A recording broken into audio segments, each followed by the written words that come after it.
Hello guys, अभी जो मैं वीडियो लेके आया हूँ वो थोड़ी सी इंटरेस्टिंग है। मतलब पाकिस्तानी लोग इंडिया के बारे में क्या सोचते हैं, इसके ऊपर एक रिव्यू दिया गया है। मतलब कि थोड़ा सा एक वीडियो बनाई गई है कि ऐसी क्या थ्रॉपी है जो कि पाकिस्तानियों के जहनों में डाली जाती है कि वो इंडिया के लिए समझें ऐसा। समझ रहे हैं? तो पहले इसका थोड़ा सा टाइटल पढ़ते हैं। पाकिस्तानी अवाम इंडिया के बारे में क्या सोचते हैं, पाकिस्तान भारत के बारे में क्या सोचता है। ये गेट सेट फ्लाई का जो है, गेट सेट फ्लाई फैक्ट का लिंक है, आपको डिस्क्रिप्शन में मिल जाएगा। चलिए पहले इसको देखते हैं, उसके बाद इसके ऊपर थोड़ा रिव्यू देते हैं। मैं एज अ पाकिस्तानी इसके ऊपर रिव्यू खुद भी देना चाहूँगा कि ऐसा क्या है, क्या हो रहा है, क्या नहीं हो रहा। हेलो फ्रेंड्स, मैं हूं गौरव और आज यारी दुनियादारी को साइड में रखते आते हैं सीधा हमारे मेन सवाल पर। आखिर पाकिस्तानीज इंडिया के बारे में क्या सोचते हैं? पर ऐसी बात नहीं है कि सिर्फ ये कुछ लोग इंडिया के बारे में ऐसा सोचते हैं। वॉशिंगटन में बेस्ड प्यू रिसर्च सेंटर ने जब 2014 में पूरे 1203 पाकिस्तानियों का सर्वे किया था, तब उन्होंने देखा कि लगभग 71% लोगों की इंडिया के बारे में बहुत नेगेटिव सोच थी। लेकिन आखिर क्यों? क्या इसके जिम्मेदार पाकिस्तानी न्यूज चैनल है जो लोगों को ये बताते हैं इंडिया की तो पहले दिन से ये पॉलिसी है। नेहरू ने कहा था पाकिस्तान का खात्मा, या इसमें हाथ है उनके पॉलिटिशियंस का? जैसे कि पाकिस्तानी फॉरेन मिनिस्टर हीना रबानी खार का ये कमेंट, जहां वो कहती है कि इंडिया सिर्फ पाकिस्तान का नहीं बल्कि पूरे साउथ एशिया का बुली है। India is now becoming the bully for the entire region. And that's quite weird to hear as an Indian, क्योंकि हमने तो हमेशा बापू के सिद्धांतों पर चल पीस की ही मांग की है। तो फिर पाकिस्तानियों की इस सोच का कारण क्या उनकी टेक्स्ट बुक्स हो सकती है जो उन्हें इंडिया के बारे में बचपन से ही सारा झूठ पढ़ाती है, जैसे कि इंडिया असल में पाकिस्तान का हिस्सा था। चलिए जानते हैं इन सारे सवालों का जवाब, जिसमें होने वाले हैं कुछ बहुत ही इंटरेस्टिंग खुलासे in our today's video titled what Pakistanis think about India. सबसे पहले तो ये जानते हैं कि इंडिया के बारे में पाकिस्तानी स्कूल्स की किताबों में क्या पढ़ाया जाता है। बेसिकली पाकिस्तान हर साल 6 सितंबर को नेशनल डिफेंस डे मनाता है, जहां लोग सारे युद्ध में शहीद हुए सैनिकों को याद करते हैं और साथ ही याद करते हैं 1965 की जंग में इंडिया से हुई जीत का। लेकिन एक मिनट, 1965 का वॉर तो हम जीते थे ना? I mean, हम इंडियंस। दरअसल 1965 की जंग के इतिहास में पाकिस्तान ने अपनी आवाम को सिर्फ अपना ही पहलू बताया। लाइक लिटरली वहां के स्कूल्स के टेक्स्ट बुक में बच्चों को ये पढ़ाया जाता है कि उनके हिसाब से इस जंग के दौरान पाकिस्तानी आर्मी ने इंडिया के कई इलाकों पर कब्जा कर लिया था और वो इंडिया को हराने ही वाले थे कि उतने में इंडिया रोते हुए यूनाइटेड नेशंस के पास गया सीज फायर अरेंज करने के लिए, यानी फायरिंग रोकने के लिए। जिसके बाद पाकिस्तान ने जिन इलाकों पर कब्जा कर लिया वो सारे इलाके इंडिया को लौट, और ये सारी चीजें पेशावर के 5th स्टैंडर्ड के स्टेट बोर्ड टेक्स्ट बुक में, जिसे पढ़ के वो ये कहते हैं कि 1965 की जंग में इंडिया की हार और पाकिस्तान की जीत हुई थी। वहीं दूसरी ओर इंडिया के एनसर्ट यानी national council of educational research and training के 12th स्टैंडर्ड के टेक्स्ट बुक में लिखा हुआ है कि इस बहुत ही भयंकर युद्ध में इंडियन आर्मी लाहौर के बहुत ही करीब पहुंच चुकी थी, पर जंग को यूएन ने बीच में आकर रोक दिया था। भले इस दौरान इंडिया ने पाकिस्तान का काफी मिलिट्री नुकसान किया, लेकिन 1965 की जंग ने इंडिया के खराब आर्थिक हालतों पर और तनाव डाल दिया था। सो इन अ वे इंडिया में यही पढ़ाया जाता है कि इस दौरान जीत इंडिया की हुई थी। पर आखिर सच क्या है और झूठ क्या? इस जंग में जीत हुई किसकी थी? इस पे हम पाकिस्तान के ही काफी बड़े न्यूज़पेपर द डॉन की माने तो उनके इस आर्टिकल के हिसाब से पाकिस्तान की टेक्स्ट बुक्स बच्चों को काफी झूठ पढ़ाती है और 1965 की जंग की जो तस्वीरें ये किताबें रंगती है वो भी झूठी है। यहाँ तक कि उस जंग में शामिल एयर मार्शल असगर खान, जिन्हें फादर ऑफ पाकिस्तानी एयरफोर्स कहा जाता है, उन्होंने भी कहा था कि 1965 की जंग की शुरुआत इंडिया ने नहीं की थी। हिंदुस्तान की फौज ने हमला नहीं किया।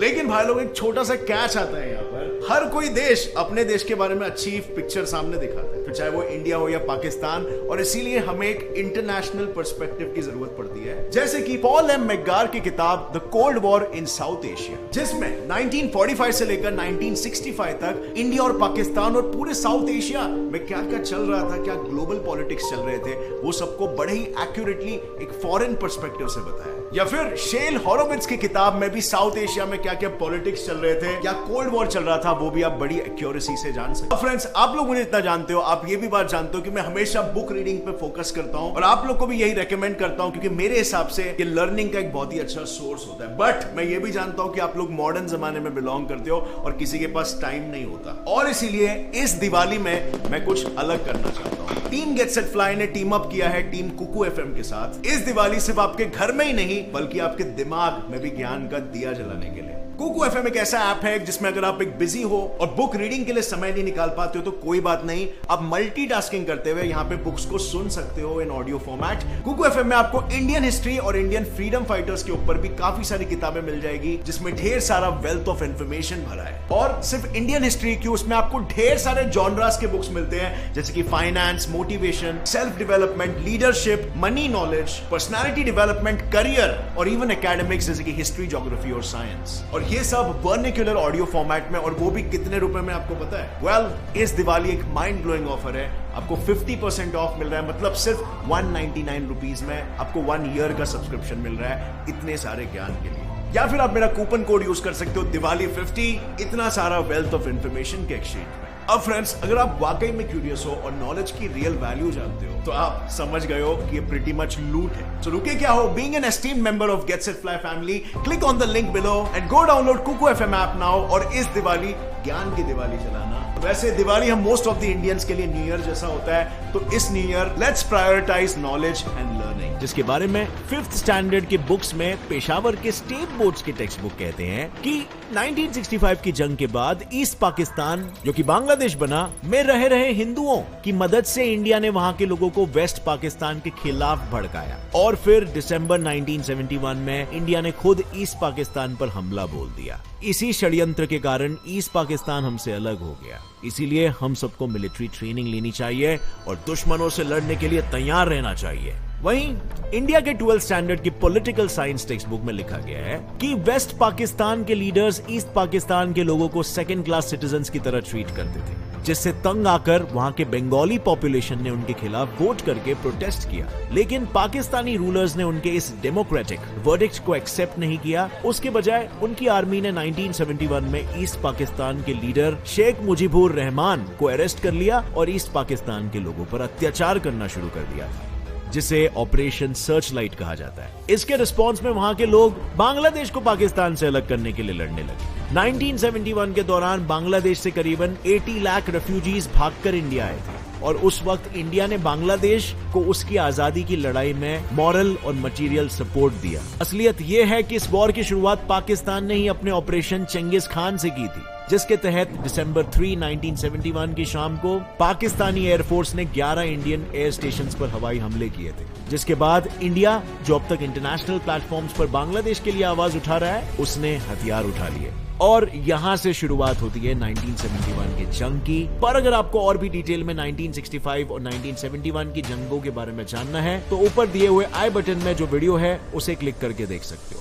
पर इंडिया और पाकिस्तान के इतिहास के बारे में इन किताबों में लिखी हुई झूठ की ये लिस्ट यहीं पर खत्म नहीं होती। ये किताबें एक और जो सबसे बड़ा झूठ है ना, वो कहती है, वो है इंडिया पाकिस्तान के बंटवारे के दौरान हुए दंगों के बारे में। लाहौर के 12th स्टैंडर्ड के बच्चों के सिविक्स ऑफ पाकिस्तान में राइटर मजहर उल हक 1947 दंगों के बारे में लिखते हैं कि पार्टीशन के दौरान जहां मुस्लिम्स दूसरे धर्मों के लोगों को पाकिस्तान छोड़ते वक्त हर तरह से मदद कर रहे थे, वहीं इंडिया के लोगों ने मुसलमानों पर बहुत से अत्याचार किए। मुस्लिम रेफ्यूजीज जिन बसेस, ट्रक्स और ट्रेनों से आ रहे थे, उन पर अटैक किया, उन लोगों को लूटा गया और उन्हें बड़ी बेरहमी से मार दिया गया। लेकिन वहीं इंडिया में 12th के एनसर्ट टेक्स्ट बुक्स बंटवारे को और बंटवारे में हुए दंगों को क्वेश्चन करते हुए कहते हैं, क्या ये बंटवारा कोई कॉन्स्टिट्यूशनल अरेंजमेंट था या एक 16 महीने लंबा चलने वाला सिविल वॉर, जिसमें दोनों भी साइड के लोगों ने सामने वाले को दुश्मन करार करके उसके पूरे पॉपुलेशन को मिटाना चाहा। अब असलियत क्या है वो तो जग हाजिर है और ताली तो कभी एक हाथ से बचती नहीं है। 1947 के बंटवारे ने करीबन 10 लाख लोगों की जानें ली और 2 करोड़ लोगों को बेघर करके छोड़ा। इन दंगों ने ना तो मजहब देखा, ना उम्र देखी और ना मर्द औरत का भेदभाव किया, और इसीलिए ऐसे में ये कहना सही नहीं है कि दोनों में से कौन सा देश सही था या फिर किसने कितने अत्याचार किए। पर अब हम बात करेंगे सबसे मेन मुद्दे पर, जो है कश्मीर। अपने एक वीडियो के लिए एक पाकिस्तानी यूट्यूबर ने आम पाकिस्तानी लोगों से एक सवाल पूछा था कि आप इंडिया से क्या लेना चाहोगे और उन्हें क्या देना चाहोगे। तब उस दौरान इंडिया से क्या लेंगे, उस पर लोगों के कुछ ये जवाब थे। लेना तो कुछ भी नहीं है, लेकिन उनसे ले लेंगे। कश्मीर बनता है, राइट जो है ना सबसे जरूरी। एक मिनट, कश्मीर पाकिस्तान का कब था? वेल, चलिए सबसे पहले तो इन भाई साहब की गलतफहमी को क्लियर करते हैं। तो बेसिकली हम सभी को पता है कि बंटवारे के दौरान कश्मीर के राजा हरि सिंह ने यह फैसला लिया था कि कश्मीर किसी भी देश के साथ नहीं जुड़ेगा बल्कि एक इंडिपेंडेंट देश रहेगा। लेकिन बंटवारे के दौरान दोनों भी देशों में काफी दंगे फसाद और खून खराबे हो रहे थे और ऐसे में नेशनल ज्योग्राफिक के इस आर्टिकल के अनुसार पाकिस्तान की गवर्नमेंट कश्मीर को पाकिस्तान ज्वाइन करने के लिए फोर्स करने लगी। पर जब फोर्स से काम नहीं चला तो उन्होंने कश्मीर में रहने वाले प्रो पाकिस्तानी रिबेल्स को फंड किया कश्मीर में दंगे कराने के लिए। उन दंगेखोरों ने करीबन पूरे वेस्टर्न कश्मीर पर कब्जा कर लिया था और सितंबर 1947 में पाकिस्तान के पश्तून ट्राइब्समैन बॉर्डर क्रॉस करके कश्मीर आ चुके थे। तब हरि सिंह डरकर इंडिया के पास आए मदद के लिए और मिलिट्री असिस्टेंस के बदले वो इंडिया को कश्मीर का हिस्सा बनाने के लिए राजी हो गए। लेकिन पाकिस्तानी टेक्स्ट बुक्स ये थोड़ी बता सकती है कि हमने कश्मीर में लोगों को दंगे कराने के लिए पैसे दिए थे। तो इसीलिए वो लिखते हैं कि राजा हरि सिंह ने कश्मीरी मुसलमानों के खिलाफ एक बहुत ही वायलेंट कैंपेन शुरू किया था। पर जब पाकिस्तान की सपोर्ट से कश्मीरी लोग खुद पे हुए अत्याचार के खिलाफ आवाज उठाने लगे, तब हरि सिंह इंडिया के पास मदद लेने पहुंचे और इंडिया ने उसकी मदद भी की। लेकिन अगर हम इंडिया के होम मिनिस्ट्री की माने तो आर्टिकल 370 के रद्द होने के बाद टेररिस्ट इंसिडेंट्स 2019 से लेकर अब तक 59% तक कम हो चुके हैं। इन 2 सालों में सिर्फ 59 लोगों की जानें गई हैं, उसमें भी कोई सिविलियन नहीं है। और JNK के पुलिस हेड्स के अनुसार इसके पीछे का कारण यह है कि यहाँ के यूथ का मिलिटेंट ग्रुप्स में शामिल होना ऑलमोस्ट 50% से भी ज्यादा कम हो चुका है। प्लस जो LOC है ना, लाइन ऑफ कंट्रोल, उस इलाके में जो लोग रहते हैं उनका भी कहना है कि इतने सालों में पहली बार उन्हें बॉर्डर के पास रहकर चैन की सांसें लेने मिल रही है, क्योंकि LOC पे भी वायलेंस कम हो चुका है। For the first time they can breathe freely in these areas which are very close to line of control. पर पाकिस्तानी लोगों के आंखों की पट्टियां तो तब खुली जब सस्टेनेबल डेवलपमेंट पॉलिसी इंस्टीट्यूट ने 2016 में पाकिस्तानी टेक्स्ट बुक कंट्रोवर्सी को लाइमलाइट में लाया। उनके हिसाब से 1970 से पाकिस्तानी स्कूल टेक्स्ट बुक्स को बहुत ही सिस्टमैटिकली एंटी इंडिया बना रखा है। काफी सारे हिस्टोरिकल इवेंट्स को निकाल के और गलत इंफॉर्मेशन लिख के लोगों के दिमाग में ये चीज फैलाई जा रही है, जिससे वो लोग भी ये बिलीव करने लगे इन झूठे फैक्ट्स पर। अब ऐसा पाकिस्तानी गवर्नमेंट क्यों कर रही है, आपको क्या लगता है? वेल, इसकी शुरुआत तो तब हुई जब 1970s में जनरल मोहम्मद जिया उल हक की पाकिस्तान पर हुकूमत थी और वो पूरे देश का इस्लामाइजेशन करना चाहते थे। इसीलिए उनके 1979 की एजुकेशन पॉलिसी ने स्कूल टेक्स्ट बुक्स की काया ही पलट दी। उन्होंने सब हटा के सिर्फ वही कंटेंट रखा जो बच्चों को इस्लामिक थॉट और इस्लामिक आइडियोलॉजी के बारे में बताए। लेकिन उसी के साथ ये टेक्स्ट बुक्स बच्चों में इंडिया और हिंदू लोगों के बारे में इन जनरल काफी नफरत फैला रही है। और पाकिस्तान के सेनेट चेयरमैन रजा रब्बानी के हिसाब से ये सारे टेक्स्ट बुक्स बच्चों को डेमोक्रेसी से ज्यादा तानाशाही के बेनिफिट सिखाते हैं, जिसके बाद कई सारे पाकिस्तानी स्टेट बॉर्डर्स ने अपने टेक्स्ट बुक्स में रेशियल और रिलीजियस डिस्क्रिमिनेशन करने वाले सारे कंटेंट को ऑलमोस्ट हटा दिया। पर आज तक फिर भी कई सारी किताबों में इंडिया पाकिस्तान का झूठा इतिहास आपको नजर आएगा ही। लेकिन अभी एक अच्छी चीज ये हुई है कि अब दोनों देशों के लोग एक दूसरे से सोशल मीडिया पर कनेक्ट हो पा रहे हैं। दोनों देश के लोग एक दूसरे को जान रहे हैं, पहचान रहे हैं, जिस वजह से आज के यंग जनरेशन के लोगों की सोच इंडिया के प्रति थोड़ी बदल चुकी है। वहाँ के लोग पाकिस्तानियों से बहुत ज्यादा मोहब्बत करते हैं। इंडिया एक अच्छा मुल्क है, मेरे तो नजरिया अच्छा है कि अच्छा। इंडियंस हैं, बड़े अच्छे लोग हैं, आर्टिस्टिक प्यार करने वाले लोग हैं। पर अब सोशल मीडिया के जमाने में भी कुछ पॉलिटिशियंस लोगों को गुमराह करने के लिए ऐसा सब बोल रहे हैं। मतलब आज की तारीख में जहां इंडिया की GDP पाकिस्तान से 5 गुना ज्यादा है और इंडिया दुनिया की 5वीं सबसे बड़ी इकोनॉमी है, वहीं इमरान खान, जिसे देश की आर्थिक स्थिति संभालने के लिए अपना घर भाड़े पर देना पड़ा था, वो कहते हैं कि पाकिस्तान इंडिया से इकोनॉमिकली बहुत बेहतर है। कोई सेंस है इस बात की? अब इनके इस कमेंट पे आपका क्या कहना है, मुझे नीचे कमेंट सेक्शन में बताइए। और हाँ, अगर आपको इस वीडियो से कुछ भी नया सीखने मिला तो एक लाइक जरूर ठोकना। Gets it fly fact channel को अभी सब्सक्राइब कर लो, क्योंकि रोजाना यहाँ पर ऐसे इंटरेस्टिंग और नॉलेजेबल वीडियोस आपको देखते रहने मिलने वाला। और हाँ फ्रेंड्स, जाने से पहले इस दिवाली कुकू FM के 50% ऑफ ऑफर का फायदा उठा। बहुत ज़बरदस्त वीडियो थी। इसके अंदर एक चीज़ बताई गई जो आप लोगों को महसूस करनी चाहिए कि मीडिया के थ्रू या ये कह सकते हैं कि किसी भी कोई भी चीज़ अगर थ्रोपरेटाइज करना हो, किसी के अंदर डालनी हो, तो आप उसको या तो किताबों के ज़रिए डाल सकते हैं या फिर आप मीडिया के थ्रू डाल सकते हैं। बेसिकली किताबों भी वो एक प्रिंट मीडिया हो गया ना एक तरह से, या फिर आप अखबारात के थ्रू डाल सकते हैं। अच्छा, जब यहाँ पे अंग्रेज थे ना इंडिया में, तो इनके हाथ में ये सारी चीज़ें मौजूद थी और उसके तहत ये लोग काम करते थे। ये जो हिंदुस्तान है ना, बेसिकली जो हिंदू मज़हब है, या मज़हब नहीं, बेसिकली ये जो हिंदू कहलाता है, हिंदू क्या होता है, आप इसको समझें कि ये जो दरिया है ना, इंडस रिवर जिसको कहते हैं, इंडस रिवर के इस साइड पे जितने भी लोग हैं वो हिंदू हैं। मतलब सिंध, पंजाब और जितना भी एरिया आ रहा है, ये सारे हिंदू कहलाते हैं। उनका मज़हब चाहे कोई भी हो, ईसाई हो, मुसलमान हो, या कोई भी मज़हब हो उनका, वो कहलाएंगे हिंदू। सही। अब सीन ये है कि जब अंग्रेज़ों ने यहाँ पे बंटवारा किया ना, तो इन लोगों ने ये सारा हिस्सा भी दे दिया वहाँ पे, पाकिस्तान को कर दिया, यानी कि एक लाइन से खींच दी इन्होंने कि भैया ये है। अब अंग्रेज़ों को क्या पता, बात ये ना कि एक आउटसाइडर बाहर से आता है और वो बताता है कि हमें क्या करना होगा, जो कि हमारी हिस्ट्री नहीं जानता, जो कि हमारे पिछलों को नहीं जानता, हमारी हिस्ट्री नहीं जानता कि क्या है हड़प्पा, क्या है मोहनजोदड़ो, क्या है। तो वो कैसे बता सकता है कि भाई क्या है, आपको कैसे वो करना है।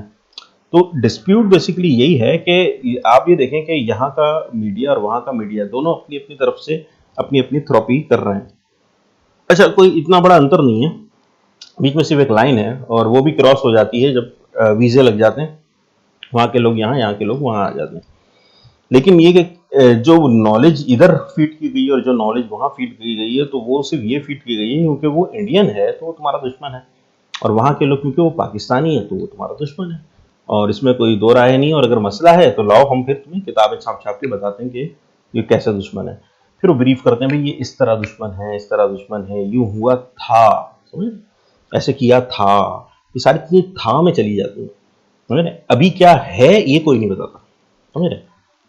हिस्ट्री मैनिपुलेट करके और फिर एक तरह की एक जहनियत बनाई जाती है कि देखो ऐसा हुआ था, तो जब ऐसा हुआ था ना तो फिर तो वो तो तुम्हारा दुश्मन है, समझ रहे हैं। ये नहीं बताया जाता कि क्या हो रहा है, ये नहीं बताया जाएगा। आप हमेशा देखिए किताबों के अंदर ये नहीं बताया जाएगा क्या हो रहा है। अगर आप ये बता दें क्या हो रहा है तो हमारे मसले ही दूसरे हो जाएं ना। इस वक्त दोनों ममालिक के अपने अपने अलग अलग मसले हैं, तो उनकी तरफ ध्यान देने के लिए ही किताबें होनी चाहिए ना। किताबें हेल्पफुल है, समझ रहे हैं। अगर किताबें हेल्पफुल हैं तो मौजूदा मसाइल का हल उसके अंदर होना चाहिए, कम से कम मसलों का डिस्कशन होना चाहिए। ये हमें उन मसलों के बारे में क्यों बताया जा रहा है जो कि पहले कभी उठे थे और हुआ था और ये हो गया था वो हो गया था। अभी क्या है वो बताया जाए ना यार, अभी ये सिचुएशन है वहाँ पे और अभी इस तरह हो रहा है, अभी यूँ है, तो फिर कंडीशन ही दूसरी हो। खैर गाइस, ये तो होता रहेगा, इस तरह की बातें चलती रहेंगी। और बहुत अच्छी वीडियो थी, इनको लाइक शेयर और सब्सक्राइब जरूर कर दीजिएगा और मेरे चैनल को भी लाइक शेयर एंड सब्सक्राइब जरूर कर दीजिएगा। मिलते हैं नेक्स्ट वीडियो में, अपना बहुत बहुत ख्याल रखिएगा।